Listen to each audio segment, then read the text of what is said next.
Ka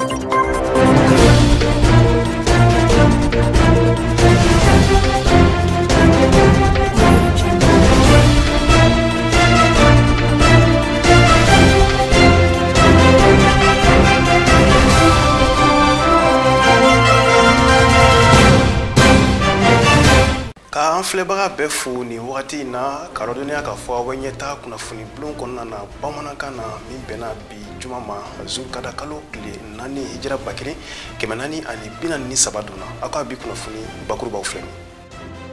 an ka jamanakuntigi kolonɛl Asimi Goita kunungo ale kɔni taara siman dilan usine ba dɔ kolobokarili baaraw kɛ Jogar yɛrɛ la min yɛrɛ kan ka jɔ hectare 14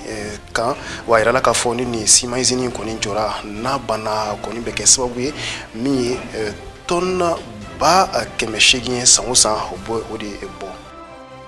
An ka sɔrɔsiw ka wulikajɔ hukum kɔnɔna na n'o ye plan Maliko wa ni opération kɛlɛtigi ye yɛrɛ la ka fɔ an ka wolomasiri tabaw kɔni u ye min ye bamaci wale kɛba 31 u ye o de bɔnɛ u ni na 27 olu kɔni banana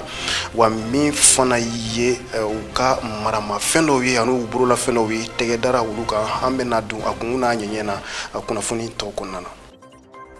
An bɛ taa Chad jamana kan a yirala k'a fɔ Chad kɔni bɛ dama kasi la baloko la nin wagati in na ka sababu kɛ u ka suma min tun bɛ bɔ Ukraine kana o jɔlen don fɔlɔ.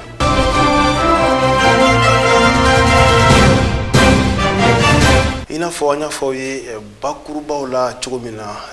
Jogar kɔni dugu kɔnɔna na kunungo n'o yɛrɛ bɛnna alamisadon ma an ka jamanakuntigi kolonɛl Asimi Goita ale kɔni yera kɛnɛ kan walasa min ye siman dilan usine belebeleba ye ka se ka o baaraw kurubukarili kɛ cogo min na ni an yɛrɛ k'a ma ko pose de première pierre nanzara kan na a kɔni yirala k'a fɔ ko min kɔni ye an yɛrɛ ka minisiri ma ɲɛma n'o ye Choguel Kokala Mayiga ye ka se an yɛrɛ ka wasabulon ɲɛma ma kolonɛl Malik Jaw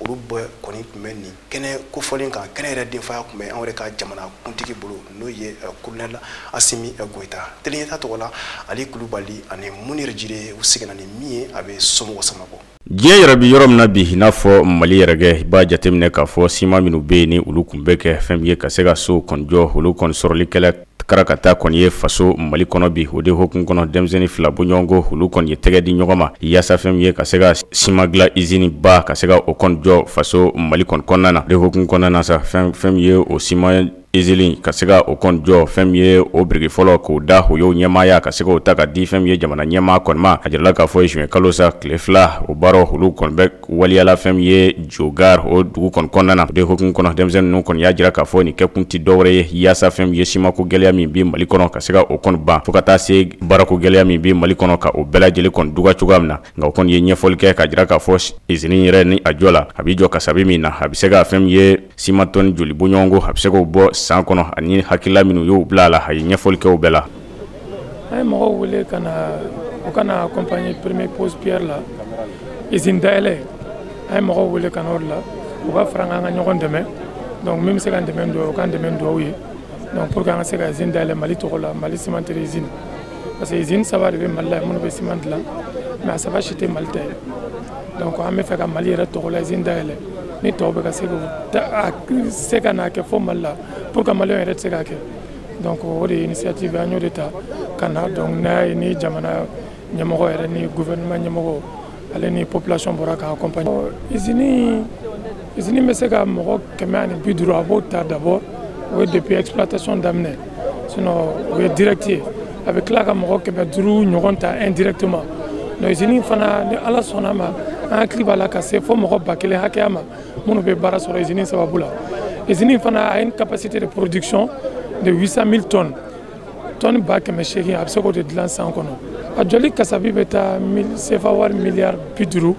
a n'a kunkan fɛ. Bamananw b'a fɔ ten ko ni ko fɛn ye nisɔn jabatɔ ka tasuma fiyɛ ni nuji ma fa daji ko o na a fa o de la fɛn ye ni yɔrɔ sigiba a dugutigilakaw olu kɔni ye foliba ta ka ɲɛsin colonel Asimi Goita kɔnima ka jira k'a fɔ a ye baara caman kɛ u fɛ nka nin fana ye baara wɛrɛ ye ka na usine k'o jɔ olu fɛ yen ko o b'o fo o la ani u ye ji min di ale olu kɔnima ko a b'o fo o la kosɛbɛ nka o y'a jira fana k'a fɔ ni usine min bilalen filɛ sen kan na kɛ sababu kɔni ye ka se ka u ka denmisɛnninw k'u bɔ sigika te minw na ani ka baara kɔni nɔgɔya u ye ka taa se u ka maire fana kɔni ma nka olu fana kɔni ye laɲini wɛrɛw kɛ ka baara dɔ fana bila sen kan yaasa u ka sɛnɛfɛnw na se ka kisi cogoya min na. A k'i bisimila a nana siman usine minnu jɔ an ka dugu kɔnɔ yan a diyara an ye bi a diyara an ye sini a k'i bisimila yanni ka se siman usine ma a ye ji lase an na dugu de ma donc n'i ye ji lase an na dugu ma n'i ye ji di mɔgɔ ma i ye hɛrɛ de k'a ye donc a nana balo yɔrɔ fana da an ma balo yɔrɔ ye mun ye usine min dayɛlɛtɔ y'a fɛ nin ye an ka denmisɛnninw de bɛ baara kɛ a la ka anw na balo donc an ma foli ba a ye ala ka ɲa ka di an ma donc jamana bɛ dɛgɛ minnu kɔnɔ ale bɛ ala ka jamana bɔ dɛgɛ nin kɔnɔ. Ala ka chambre de conservation sɔrɔ a bɛ diya an ye o bɛ sɛnɛ don ba la bɛɛ lajɛlen an ni tile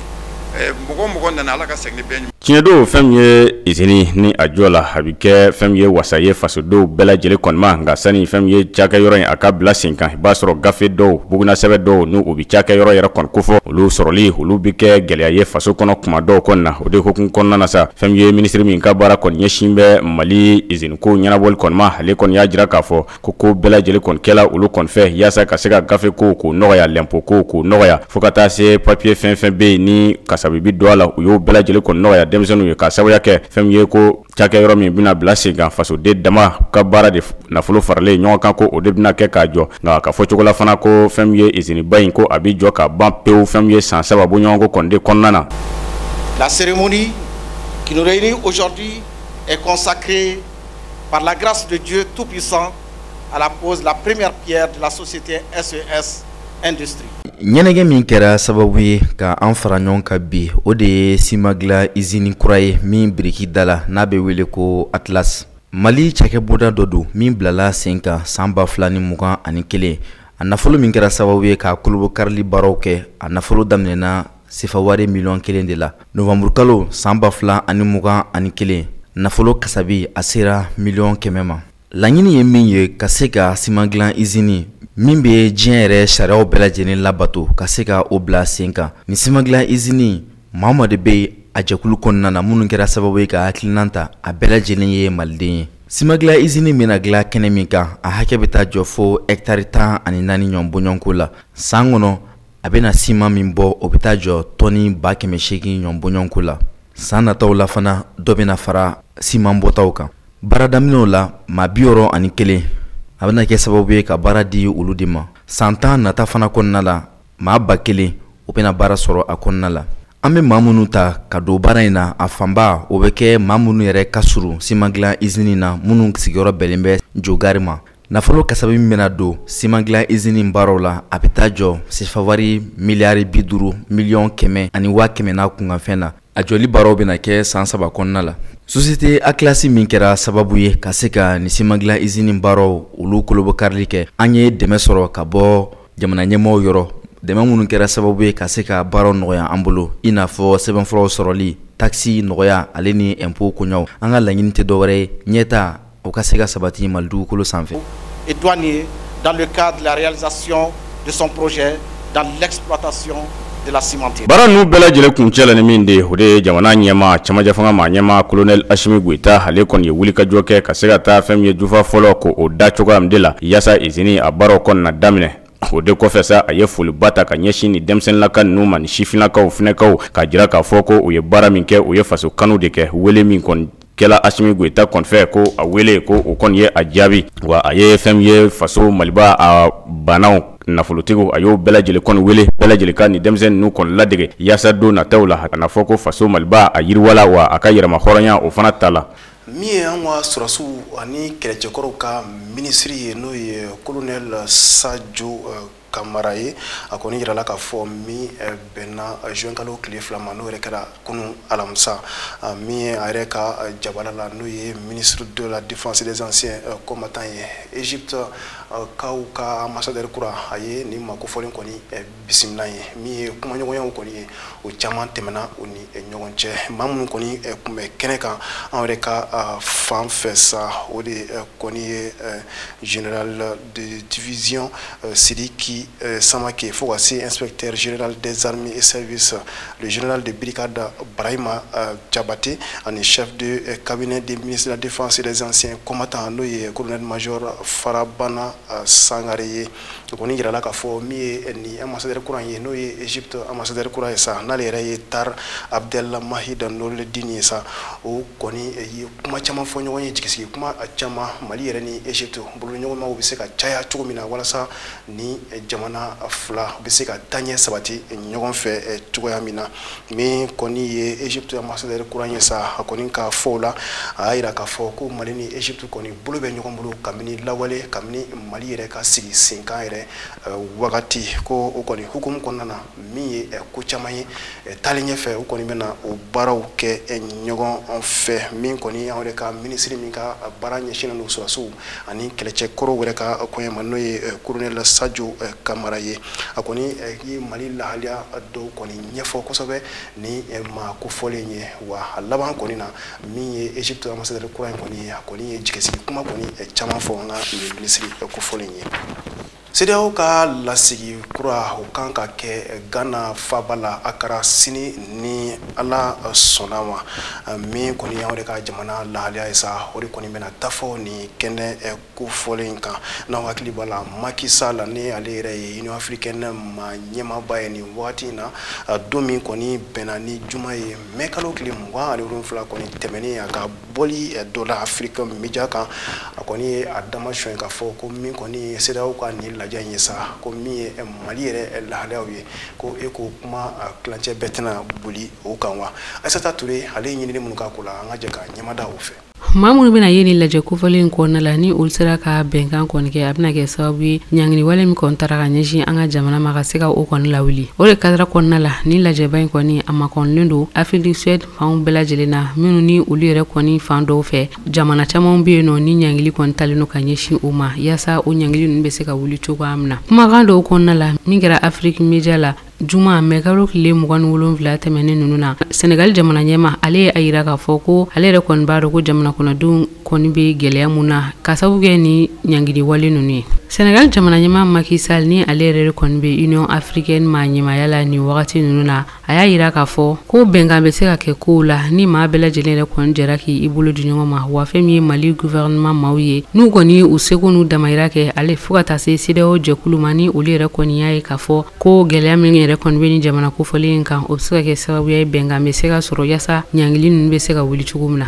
ni lajɛ in bɛna kɛ wagati la wagati min yɛrɛ kɔfɛ fɛn min cour de justice UEMOA o jɛkulu olu yɛrɛ kɔni a laɲini k'a fɔ ko ɲangili wale min kɔni bɛ an ka jamana kan ko o ka ta ka bɔ a kan nka fɛn min ye CEDEAO jɛkulu ye olu yɛrɛ kɔni ma u taw lawuli nka ko bɛɛ n'a ta fɛn min ye ni lajɛba in ye a kɔni yirala k'a fɔ a bɛna sɔn ka kɛ sababuya ɲuman ye farafinna jamana ninnu ma a ka ja anw yɛrɛ ka Mali jamana ma ka sababu kɛ maa minnu kɔni bɛna ye ni lajɛ kofilen yɛrɛ kɔni kɛnɛ kan olu maaw kɔni ka hakilinaw ka ɲi kosɛbɛ wa o hakilina ninnu olu kan ka kɛ lahalaya ye Togo jamana ɲɛma ale yɛrɛ kɔni bɛ se ka minnu yɛrɛ kɔni hakilinaw dɛmɛ kosɛbɛ ka sababu kɛ mai kalo tɛmɛnen ninnu na ale yɛrɛ kɔni sugantira ka wele bila ma an ka jamana fɛ yaasa a kɔni bɛ se ka kɛ ciden ani ka se kumalasila ye an ka jamana ale ni jɛkulu ninnu yɛrɛ kɔni ni ɲɔgɔn cɛ yaasa bɛn bɛ se ka sɔrɔ kow la cogo min na o wagati ninnu na a yirala k'a fɔ kabini a yɛrɛ kɔni sen donna o koɲɛ ninnu na ka o ci ninnu kalifa ma ko kow bɛ ka taga ɲɛ dɔɔni dɔɔni a yirala k'a fɔ ko fɛn min ye Mali jamana ye olu yɛrɛ kɔni bɛ ka fɛɛrɛw yɛrɛ kɔni bɛɛ lajɛlen tigɛ wa a yirala k'a fɔ ko ŋaniya ɲuman b'u la yaasa fɛɛrɛ bɛ se ka sɔrɔ an ka jamana lahaliyaw la cogoya min na a tɔ tora CEDEAO maaw olu de ka u ka ŋaniya ɲumanya yɛrɛ kɔni yira ka ɲɛsin an ka jamana yɛrɛ ma ka kɛ ni communiqué dɔ ye anw yɛrɛ ka sɔrɔsiso ɲɛmaaba n'o ye état-major des armées ye ale kɔni y'a yira k'a fɔ min y'anw yɛrɛ ka wolomasiri tabaw ye k'u kɔni wulilen don su o wulilen don tile walasa ka jajɛgɛwale kɛbaw yɛrɛ magɛn fo o dagayɔrɔw la cogo min na opération Maliko ani kɛlɛtigi yɛrɛ hukumu kɔnɔna na bawo a yirala k'a fɔ min ye jatigɛwale kɛba ninnu ye u kɔni ye waleya damadɔw ta ka dugulamɔgɔ dɔw kɔni sɛgɛrɛ i n'a fɔ min kɔni ye jɛnɛkaw fɛ yen u bɛ olu ka sow minɛ k'olu kɔni faga ten wa min fana ye yuwaru u bɛ maaw minɛ ko olu bagabaga min fana ye tara ye u kɔni bɛ o waleya kelen fana kɛ o yɔrɔ kofɔlen na wa min ye duwanzan ni bonni yɛrɛ camancɛ ye u kɔni tun kɛlen don ka o sira fana tigɛ wa min ye ise yɛrɛ dɔgɔ fiyɛba ye n'o ye mundoro dugu dɔ ye u kɔni ye o dɔgɔ jɔlaw fana o ye olu fana sɛbɛkɔrɔ baba kosɛbɛ ni ka waleya dɔw fana ta ka olu yɛrɛ fana sɛgɛrɛ a yirala k'a fɔ ka min communiqué min kɔni bɔra an yɛrɛ ka sɔrɔsilakaw fɛ kalo tile 24 san 2022 an ka sɔrɔsiw kɔni ye wulikajɔ baw labɛn o kɛra sababu ye min ye bamaci wale kɛba ma 31 k'olu bɔnɛ u ni na wa min ye u bolofɛnw ani manamafɛn caman ye ka se ka olu yɛrɛ ntalaki cogo min na Abdou Watara ale ye ɲinini minnu k'a ko kan an ka jɛ ka ɲɛmada o fɛ. Mali lakana tigilamaw n'an b'u wele ko famaw olu ka wulikajɔ ni cɛsiri senfɛ sira min bɛ bɔ Gosi ka taa Gawo a yirala k'a fɔ u sera ka dadigi kɛ mamurutilen dɔw la a kɛra sababu bɛ mamurutilen maa 7 olu bɔnɛna u ni na an ka finitigilakaw maa 2 ni tora a la maa 9 ɲɔgɔn bɔɲɔgɔnko bɛ olu jogila min ye bolimafɛn 2 ɲɔgɔn bɔɲɔgɔnko ye tiɲɛna finitigilakaw ka wulikajɔ ni cɛsiri senfɛ ka bɔ mamurutilen bolo lakana tigilamaw ka sɛgɛsɛgɛli senfɛ mais kalo tile 13 san 2022 mamurutilen maa 2 ɲɔgɔn bɔɲɔgɔnko minnu ka baara bɛɛlen don ka se ka mugu pɛrɛnta ka don dugu la u sera ka olu bɔnɛ u ni na marabolo min bɛ wele ko Serma ni mamurutilenw olu ka jɛkuluba min bɛ n'a bɛ wele ko Katiba ni olu dagayɔrɔ bɛɛlen don o ma maa 2 min bɔnɛna u ni na jateminɛw y'a yira k'a fɔ ninnu tun ye maa yelenkelenw ye minnu jɔyɔrɔ ka bon kosɛbɛ mugu pɛrɛnta dolila dugu la ka ɲɛsin an ka finitigilakaw juguya la mais kalo tile 24 san 2022 lakana tigilamɔgɔw ka sanfɛ kɛlɛcɛw ka sɛgɛsɛgɛli ani duguma kɛlɛcɛw fana ka sɛgɛsɛgɛli koɲɛw la a yirala k'a fɔ tɛnɛnkun min ye Katiba de Masina ye olu ka wulikajɔ fana la u ka mamurutilen minnu bɛ yen dadigi sera ka kɛ maa caman na ye mais kalo tile 27 san 2022 nɛgɛ kaɲa 8 waatiw la sɔgɔmada fɛ kilomɛtiri 3 ɲɔgɔn bɔɲɔgɔnko sani ka se Serma n'o bɛ Boni marabolo yɛrɛ kɔnɔna na Douanza région kɔnɔna la lakana tigilamaw olu ka pankuru minnu bɛ sɛgɛsɛgɛli kɛ sanfɛ ani dugumata minnu bɛ fɛsɛfɛsɛli kɛ u sera ka jaabi minnu sɔrɔ o de ye nin ye mamurutilen maa 31 olu bɔnɛna o ni na a mamurutilen ninnu na i b'a ye k'a fɔ u ka maaba caman bɛ a kɔnɔna la minnu bɛ yen n'olu ka laɲini bɛɛ lajɛlen kɔni tun ye ka se ka basigibaliya ka a lasabati an ka jamana camancɛ marabolo yɛrɛ kɔnɔna la maa 27 fana olu jogila minnu sɔrɔla ka minɛ o maa 27 in na fana maaba caman bɛ u la minnu ka wulikajɔ fana fanga kan ka bon kosɛbɛ min ye mamurutilen ninnu u ka kɛlɛkɛminɛnw maa minnu kɔni tun bɛ kɛlɛkɛminɛnw min ye marifaw ale ni mugu pɛrɛntan ninnu k'o ta k'a tila mamurutilenw na o ɲɛma caman fana bɛ yen minnu sɔrɔla ka minɛ lakana tigilamaw ka nin sɛgɛsɛgɛli senfɛ wulikajɔ ninnu senfɛ fana lakana tigilamaw sera ka mamurutilenw u ka mobili 2 sɔrɔ ka minɛ u la ale ni u ka moto caman u sera ka jɛni fana ni ye nin baara ninnu ta k'u lajɛ mais kalo tile 30 san 2022 min dara o kan a yirala fana k'a fɔ lakana tigilamaw ka wulikajɔ nin sɛgɛsɛgɛliw la min ye Zelenga Hamo ye mamurutilenw kɔni tun ye malo a tɔni caman o kɔni minɛ ka taa o dogo dugu dɔ la dugu min yɛrɛ ka surun n'o bɛ tali kɛ kilomɛtiri 7 la ka se jabalikaw fɛ yen lakana tigilamaw bolo taara da o fana kan a yirala k'a fɔ malobɔrɔ 67 lakana tigilamaw kɔni ye o bɛɛ lajɛlen minɛ mamurutilen ninnu na u dagayɔrɔ fɛn fɛn fana kun bɛ u ye tabila o la lakana tigilamaw ninnu ka wulikajɔ ni cɛsiriw fana senfɛ a yirala k'a fɔ mamurutilen 3 fana o ye olu bɔnɛ o ni na o yɔrɔ kofɔlen na lakana tigilamaw ka ɲɛmaaba n'an b'a wele ko l'état major général des armées ale ye tasibila kɛ ka ɲɛsin lakana tigilama 2 ma minnu bɔnɛna o ni na k'a ɲini jamana kɔnɔdenw fɛ u ka duwawu kɛ u ye maa minnu fana bɛ n'olu jogila duwawu da kɛra olu ye ka tila ka nɔgɔya kɛ u ye ala ka se ka u ɲuman bɔ bana in na état major général la a ka kɔrɔfɔw la a ko an bɛ don min na i n'a fɔ bi foyi tɛ min ka dɔgɔ wulikajɔ ni cɛsiri la ni olu b'o kɛ ka ɲɛsin lakana tigilamaw ale ni jamanadenw ka lakana koɲɛw la u ko an bɛ don min na i n'a fɔ bi olu ka wulikajɔ ni cɛsiri dɔ bɛ ka fara kan nka a bɛ nɔgɔya jamanadenw olu ka hakilina ɲumanw fana de la jamana kɔnɔdenw ka kunnafoniya di u ma u ka baaraw kɔnɔna la u fana bɛ baara nɔgɔya olu bolo u ko mamurutilenw u mana don wo fɛn fɛn la olu na u seko n'u damayira bɛɛ lajɛlen kɛ ka se ka u labɔ walasa hakilisigi ni basigi jamana kɔnɔdenw u ka lakana an'u bolokɔnɔfɛnw u ka se ka lasabati Mali dugukolo sanfɛ. halisa n'an ka sɔrɔsilakaw bɛɛ to ɲɔgɔn bolo min kɔni ye malidenw ye nin waati in kɔni na nimisi wasa kɔni bonyanen don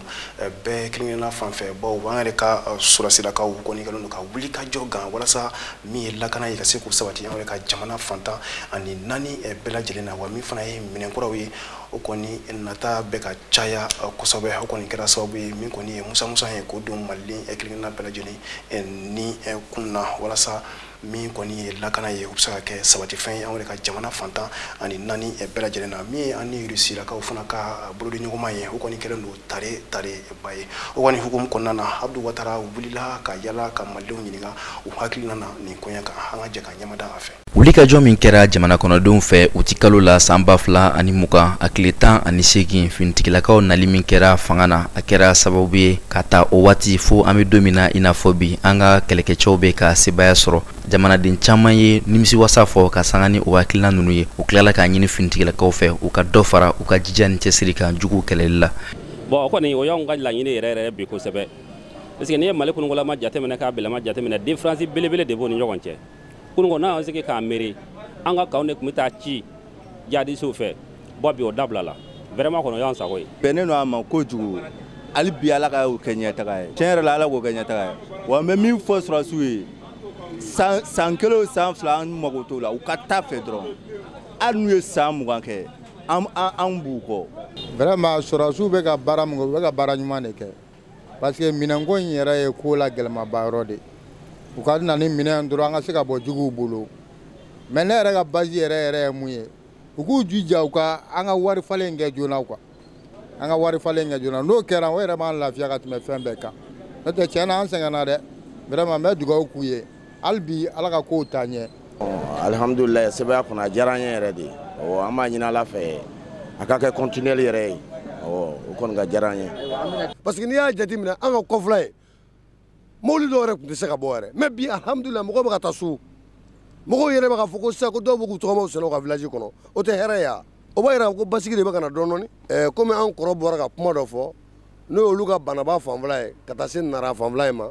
tiɲɛna degun dɔɔni bɛ yen mais n bɛ min fɔ an kɔrɔ ye a bɛ ɲɛnabɔ dɔɔni. Kɛlɛkɛminɛ minnu ni an bɛ ka olu sɔrɔ sisan n'a bɛ ka di kɛlɛkɛcɛw ma jamana kɔnɔdenw y'a ɲini jamana ɲɛmaaw fɛ u ka dɔ fara o waleya ninnu fana kan min bɛ kɛ sababu ye an ka finitigilakaw ka se ka kɛlɛminɛ caman sɔrɔ ka se ka u kɔda mamurutilenw kɔ la. An kɔni bɛ min ɲini u fɛ halisa minɛn minnu bɛ kan na an ɲɛ b'o la an tulo kibaru la toujours u ka dɔ fara minɛn ninnu nata kan ka se k'an bɔ juguw bolo jamana ka se k'a jɔ a yɛrɛ la o de ka d'anw ye. U bɛ dɔ ɲini hali bi u ka dɔ ɲini ka fara a kan parce que nin ko nin bɛ ka taabolo min kan sisan a bɛ komi an marabagaw banana dɔ fɔ an ka san yɛrɛ kɔrɔ sisan Rusi ka bolodi ɲɔgɔnma kɔni bon o ka an ka sinsin o yɛrɛ de kan hali bi an ka dɔ fara o kan n'an ma fɛn fara a kan an kana fɛn bɔ a la diɲɛ bɛɛ de ɲɛ b'an na sisan kɛlɛkɛminɛw min bɛ ka n'an fɛ yan sisan diɲɛ bɛɛ de ɲɛ b'a la. An ye minɛn minnu sɔrɔ sisan ni Ala ka minɛn cilen nin anw tɛ da Ala ka minɛn parce que maliyɛn filɛ nin wallahi maliyɛn tɛ degun fɛ maliyɛn tɛ mɔgɔ tɔɲɔn fɛ maliyɛn ka fɛn damadɔ bɛ yen n'i y'o assuré ka ban dɔrɔn maliyɛn mago tɛ k'a fanga la ninnu nana ni fɛn min ye n'i y'a ye Putin y'i sen don a la an ma Putin wele koyi Ala de y'an bila an ka Putin wele a nana ka n'an dɛmɛ wallahi ninnu filɛ rebellion ko in a bɛ ban sɔrɔsiw ye ka minɛn min sɔrɔ an bɛ Ala deli don o don hali bi Ala k'an kanu de don Putin na. Ale bi fɛn ma sɔrɔ ale b'u k'a ɲini fo Mali ka kɛ premier de Afrique kɔnɔ kɛlɛkɛminɛn ninnu u k'a ɲini dɔrɔn hali n'an ka faso wari bɛɛ bi ban mu n'i y'a mɛn kɔnɔbara falen don lakana de don. Mali ni Irisi ka bolidi ɲɔgɔnma o de tɔnɔ kɔni kɛra sababu ye dɔ bɛ ka fara finitigilakaw ka sebaya kan jamana kɔnɔdenw y'a ɲini k'a fɔ bolidi ɲɔgɔnma bɛ Mali ni Faransi jamana min ɲɔgɔn cɛ o ka dabila Mali ka bolo di Irisi jamana ani Sini jamana ani jamana wɛrɛw ma minnu bɛ se ka kɛ sababu ye ka se ka Mali kuma bɔ. O de ka d'anw ye kojugu o de y'anw ka kasazɔrɔ bi Irisi ni Sini ka se ka jɛ Faransi kɔ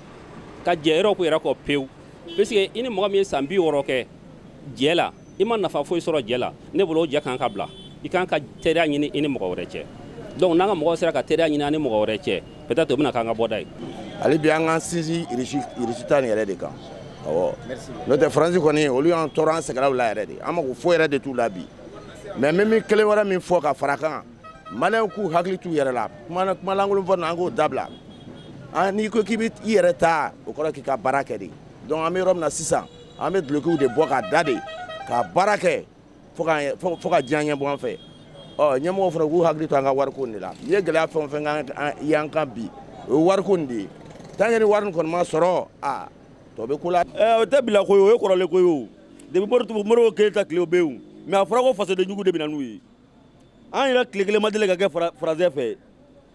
Faransi i bɛ jateminɛ kɛ Faransi ye yɔrɔ ni Faransi bɛ baara la e ka a ta n'a jamana dɔ arrivé don Faransi a ka coloniser de don koyi u bɛ k'a balo an kɔ de la wa min bɛ ɲini an ka faamaw fɛ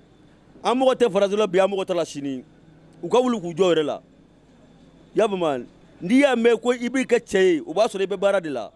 donc an mɔgɔ bɛ baara de la sa ka kɛ an ka Mali kɔnɔ an ka bɔ yɛrɛ jonya nɔ an ka k'an yɛrɛ ka hɔrɔnya ta. hali n'a yirala k'a fɔ an ka finitigɛlakaw u ka sebaya dɔ bɛ ka fara a kan maa dɔw y'a yira k'a fɔ hali bi gɛlɛya kɔni bɛ olu ka marabolo kɔnɔna la min bɛ tali kɛ Bankasi la Mopti marabolo kɔnɔna na ale ni Banaba ni ɲɔgɔn cɛ ka sababu kɛ mamurutilenw u bɛ ka gɛlɛya ta ka ɲɛsin jamana kɔnɔdenw ma o yɔrɔ kɔfɔlen in na. hali bi an bɛ dugawu kɛ arajo ɲɛtaa ani Asimi n'a ka jama ye su ni tile an bɛ dugawu kɛ o ye hali bi Ala k'u laɲini ko kɛ a ye Ala ka jamana basigi n'o tɛ ne bɛ Mopti région na Bangali cercle la su tɛ tile tɛ an tɛ si rebelle k'a fɔ ko rebelle su ni tile rebelle b'an kan hali kunu an ka petini dɔ y'an wele k'a fɔ k'u ye mobili 2 minɛ o bolo bon o ye kunu de kɛra tarata ye u bɔra sugu la dɔrɔn u taatɔ rebelle ninnu ye mɔgɔw jigin ka bɔ ka taa n'u mobili 2 bɛɛ ye bon an dun k'a fɔ lafiya b'an fɛ lafiya tɛ Bankasi mara la école tɛ yen foyi sugu kɔnɔ yɛrɛ bɛɛ ja tigɛlen don hali bi kuma kɔni t'an dara bɛɛ ɲɛ b'a la hali bi an bɛ dugawu kɛ Asimi n'a ka jama ye arajo ɲɛtaa mɔgɔw an min bɛ kuma lase u ma hali bi Ala sago a sago. an bɛ Ala deli hali bi Ala k'u taa ɲɛ Ala k'u kisi u jugu tɔɔrɔ ma mais jamana in kɔni mun na ye nin ye a b'a seko kɛ mais adamaden i da y'i se de ye dɛ i tɛ k'i se ban an bɛ Ala deli a ye dɛmɛ minnu kɛ an y'a ye telew la hali n'an m'a bɛɛ ye an ye dɔw ye an ma dɔw ye diɲɛ y'o dɔn i tɛ k'a bɛɛ ye mais an kɔni an ka foli b'a ye hali bi Ala ka dɔ fara a ka cɛsiri kan mais a k'u jija dɛ an kɔni fɛ yen an bɛ mun dɔn ka bɔ Banaba ka taa ɲɔnɔ surasiw nana ni bɔra sisan peut-être semaine kelen dɛ a tɛ tɛmɛ semaine kelen kan ne bɛ se ka dɔ fɔ a la k'a taa u bɛ fo ɲɔnɔ hali bi u bɛ ye tous les temps u bɛ taa mɔgɔw ka baganw gɛn tous les temps u b'a fɔ mɔgɔw ɲɛna a ye fini don aw kun na donc a y'a don a y'a bɔ tan donc an kɔni sigi mɛ hali bi an ka yɔrɔ la yen tiɲɛ don ko minɛnw nana mais minɛnw nafa hali bi an m'a ye fɔlɔ dɛ k'a bɔ ɲɔnɔ kɔni k'a bɔ Banaba ka taa ɲɔnɔ hali bi an ma minɛn nafa ye dɛ. an ka wuli k'an jɔ k'an fanga fara ɲɔgɔn kan k'an ka finitigilakaw dɛmɛ lakana baaraw la walasa jamana a fantan naani bɛɛ lajɛlen kɔnɔ basigi ni kolosuma o ka se ka lasabati. an b'an sɛnsɛn ka don an ka jamana kɔfɛ kunnafoniw na o laseli bɛ ka ɲɛ an balimamuso Aissata Mayiga fɛ.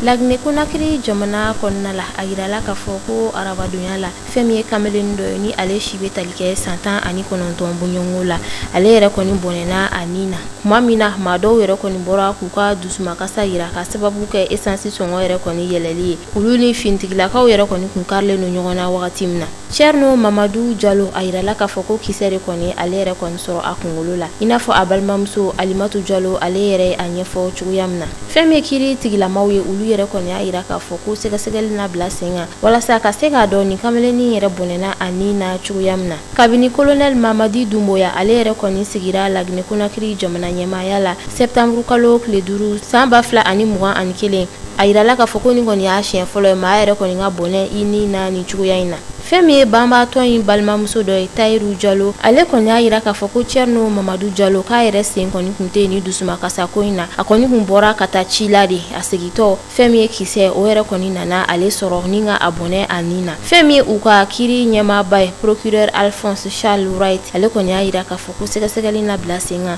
walasa a ka dɔn ni kamalenin yɛrɛ kɔni bɔnɛna a nin na cogoya min na fanga sinamatɔn n'a bɛ fɔ o ma ko Front National pour la Défense de la Constitution FNDC ale yɛrɛ kɔni a yira k'a fɔ ko maaw mana bɔ k'u ka dusumakasa yira ka nin waleya ɲɔgɔnna ta ka ɲɛsin olu ma ko u ni u ka jamana ɲɛma kolonɛli Dumbuya yɛrɛ kɔni ka kumakanw tɛ fankelen fɛ ko barisa ko n'i y'a jateminɛ k'u ka jamana ɲɛma nin wagati in na ale kɔni y'a yira k'a fɔ ko fanga tɛmɛnen yɛrɛ kɔni ye maaw bɔnɛ u ni na cogoya min na ko ale yɛrɛ kɔni tɛna o waleya kɛ.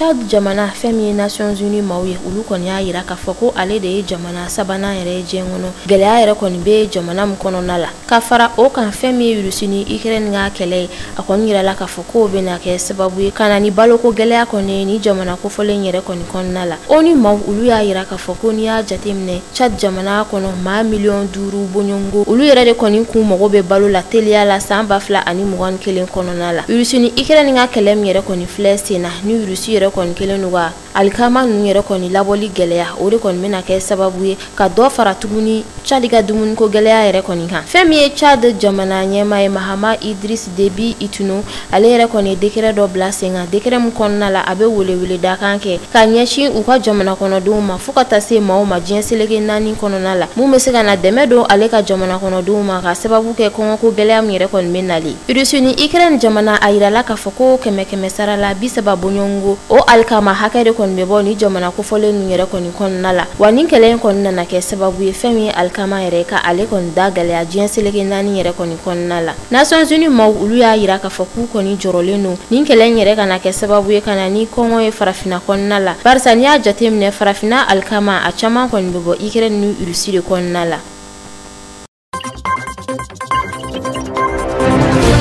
Ethiopie jamana kɔnɔna la a yirala k'a fɔ ko u ka premier ministre Abiy Ahmed ni wagati in na ale yɛrɛ kɔni kelen ka kunnafonidila caman yɛrɛ kɔni minɛ ni ka olu datugu kɛrɛnkɛrɛnnenya la u ka jamana yɔrɔ la u b'a fɔ yɔrɔ min ma ko Amhara o de la a yirala k'a fɔ ko maa 4,000 bɔɲɔngo ani 500 olu yɛrɛ de kɔni minɛna k'u datugu Abiy Ahmed yɛrɛ kɔni fɛ kunnafonidila dɔ bɛ ale yɛrɛ kɔni kelen ka a dogo i n'a fɔ a baarakɛɲɔgɔnw ye a laɲini a ka kɛ cogoya min na barisa ni wagati in na ka sababu kɛ ale yɛrɛ kɔni tun bɛ kumakan minnu ɲɛsin u ka gouvernement ma a taara dogo k'a yɛrɛ kɔni kisi fɔlɔ yani nin ko in bɛɛ lajɛlen bɛ se ka tɛmɛ cogoya min na a yirala k'a fɔ ko kunnafonidila 18 ka fara u ka YouTube kumakankɛlaw yɛrɛ kɔni kan olu yɛrɛ kɔni minɛna fanga tigilamaw fɛ kabini mai kalo tile 19 kɛrɛnkɛrɛnnenya la u ka jamana faba kɔnɔ ni o ye Addis Abeba ye wa yɔrɔ min ta yɛrɛ kɔni ka jugu o ye Amhara region kɔnɔna de o de la ni maa kofɔlen min filɛ ni ale yɛrɛ kɔni kelen do k'a dogo a y'a yira k'a fɔ ko kunnafonidilaw yɛrɛ kɔni bɛ ɲini ka bali u ka baara yɛrɛ kɛli la Ethiopie jamana kɔnɔna la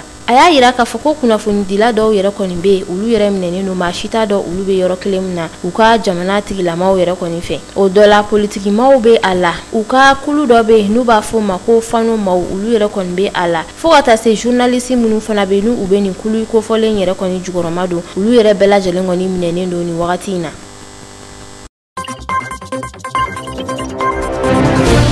Tunisie jamana kɔnɔna la fɛn min u ka jamana ɲɛma ye Kais Saied a kɔni yirala k'a fɔ ko ale yɛrɛ kɔni ye sɛbɛn dɔ bɔ mun kɔnɔna la a y'a yira k'a fɔ arabado juin kalo tile fɔlɔ ko fɛn min u ka juge 57 bɔɲɔngo ye olu yɛrɛ bɛɛ lajɛlen kɔni wulila ka bɔ u ka baaraw yɛrɛ kɔni kɔnɔna la waleya mun kɛra ni sababu ye o de ye k'a fɔ ko bisikiyali kɔni ɲɛsinnen do ni maa kofɔlen ninnu ma ni o bɛ tali kɛ yurugu wari sɔrɔliko juguya ŋanamu kiri yɛrɛ kɔni kɔnɔna la o n'a ɲɔgɔnna waleya cɛjugu caman a yirala k'a fɔ ko dossier minnu yɛrɛ kɔni bɛ sen kan ni wagati in na o de ye maa 2 yɛrɛ kɔni bɔnɛnen a ni na kɛrɛnkɛrɛnnenya la san 2013 wagatiw la ni o bɛ tali kɛ Chokri Belahid fo ka taa se Mohamed Brahimi ma fɛn min u ka jamana ɲɛma ye ale kɔni a yira k'a fɔ ko juge ninnu yɛrɛ kɔni bɛla k'u sumaya baaraw de fɛ walasa nin kiri ninnu tigɛli yɛrɛ bɛ se ka tan ta cogoya min na o de la a y'a yira k'a fɔ ko Mohamed Brahimi ale yɛrɛ kɔni ka kiri ko nana ta ka bila fo octobre kalo tile 4 kɔnɔna la Tunisie jamana ɲɛma a y'a yira k'a fɔ hali sisan nɔ ko ale kɔni tɛna a sen no kiri tigilamaw ka baara kɔnɔna la ko ga k'u ka baara kɛ a kɛcogoya kɔni fana la kabini juillet kalo tile 25 san 2021 fɛn min ye Tunisie jamana ɲɛma ye ale kɔni a yira k'a fɔ ko ni fagali waleya minnu yɛrɛ kɔni bɛ yen ni a dossier bɛ tabali kan ko fo a baaraw ka kɛ a ɲɛ kan maa minnu sen bɛ a la a bɛɛ lajɛlen yɛrɛ kɔni ka dɔn a kɔni yirala k'a fɔ ko bisikiya kɔni ɲɛsinnen do parti ma u b'a fɔ parti min ma ko islamo conservateur ka kɛɲɛ ni nin waleya ninnu yɛrɛ kɔni u ka jamana kɔnɔna la.